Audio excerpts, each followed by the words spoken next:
Vous pensez que Finn, Han Solo et Chewbacca dansent super bien la Macarena? Ça tombe bien, nous aussi. «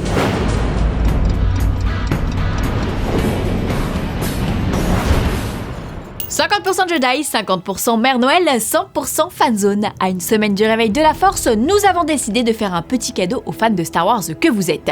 Nous mettons donc en jeu 20 invitations pour la soirée Star Wars de Disneyland Paris le mercredi 16 décembre, avec accès privilégié à une soirée exceptionnelle aux confins de la galaxie Discoveryland, suivie d'une surprise exclusive au Disney Village à partir de minuit, mais je n'en dis pas plus. Alors comment jouer? Eh bien, toute la semaine, chaque jour, nous mettrons en jeu 4 invitations valables pour 2 personnes.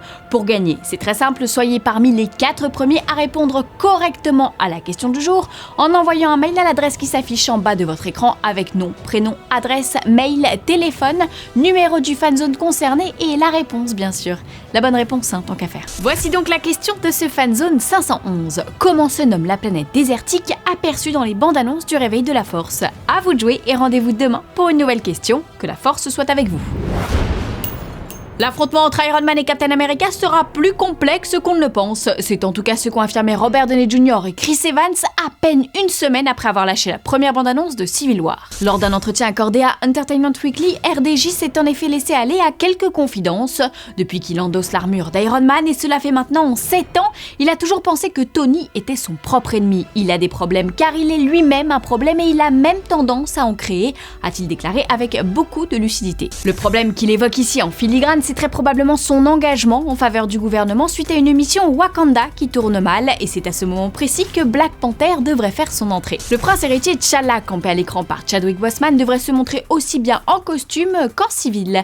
Le magazine évoque notamment une scène qui devrait opposer la Team Captain à la Team Iron Man dont fait partie la Veuve Noire et qui se voit davantage comme une médiatrice. Une séquence qui aura son importance et qui marquera le retour de William Hurt après l'incroyable Hulk. C'est également à ce moment-là que nous devrions voir apparaître Martin Freeman, un rôle bref et encore placé sous le sceau du secret. Pour autant, Kevin Feige a affirmé que le personnage, qu'il qualifie d'ambigu, devrait revenir dans les films suivants de l'univers étendu. Mais alors de quel film parle-t-il? Doctor Strange peut-être? Black Panther? Ou bien l'aventure solo de Spider-Man? Pour l'instant, le mystère reste entier. Mais arrêtons-nous quelques secondes sur l'homme araignée. Même s'il n'apparaît pas dans cette bande-annonce, Speedy fait beaucoup parler de lui. Les dernières déclarations, on les doit aux frères Rousseau qui ne tarissent pas d'éloges à l'égard de Tom Holland. Fantastique, incroyable, les superlatifs pleuvent quand il s'agit du Benjamin de la bande. Les frangins ont même comparé Holland à Christian Bale dans l'Empire du Soleil. Un jeu intense et un physique athlétique donc font de Tom Holland l'interprète idéal. L'ennui, c'est qu'on en parle beaucoup, beaucoup trop même, mais qu'on ne voit rien. Pour peu qu'il ne fasse qu'un caméo éclair ou pire que sa scène soit coupée au montage, il va nous falloir attendre 2017 pour en avoir le cœur net. Quelle toile? Tuile.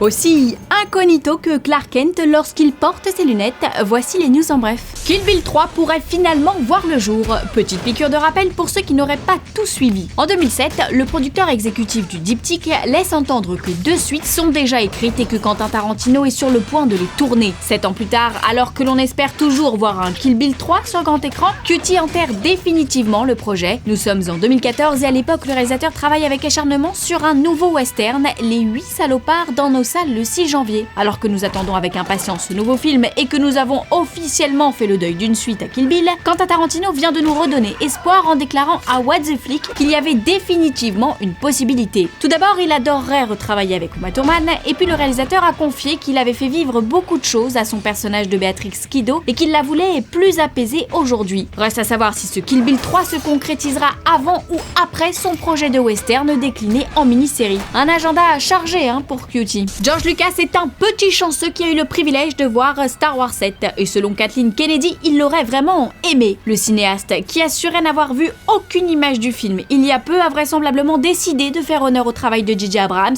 Il n'a pas encore donné publiquement son avis sur le film, mais il y a peu de chances pour qu'il le fasse avant sa sortie. En attendant de savoir si oui ou non George Lucas adoube ce nouvel opus, rendez-vous le 15 décembre sur TCM. La chaîne consacre en effet un cycle au papa de Star Wars. Au programme, la diffusion du documentaire Une nuit nuit au cinéma, George Lucas et le cinéma fantastique réalisé par Laurent Bouzereau, suivi du premier film de Lucas, THX 1138, produit par un certain Francis Ford Coppola. Aujourd'hui dans le courrier des fanzoniens, on répond à Frédéric qui souhaiterait des nouvelles de Valérian. Eh bien c'est officiel, Ethan Hawke rejoint le casting du prochain film de Luc Besson. Il donnera ainsi la réplique à Dan Diane, Cara Delevingne, Rihanna et Clive Owen. Attendu sur les écrans français au mois de juillet 2017, le film suit les aventures de Valérian et Laureline, des agents spatio-temporels chargés de maintenir l'ordre dans l'univers. Rappelons que ce space opéra, qui se tournera dans l'Hexagone à la Cité du cinéma, est adapté de la bande dessinée de Jean-Claude Mézières et Pierre Christin, et d'ores et déjà annoncé comme le film français le plus cher de l'histoire avec une enveloppe de 170 millions d'euros. Ça promet.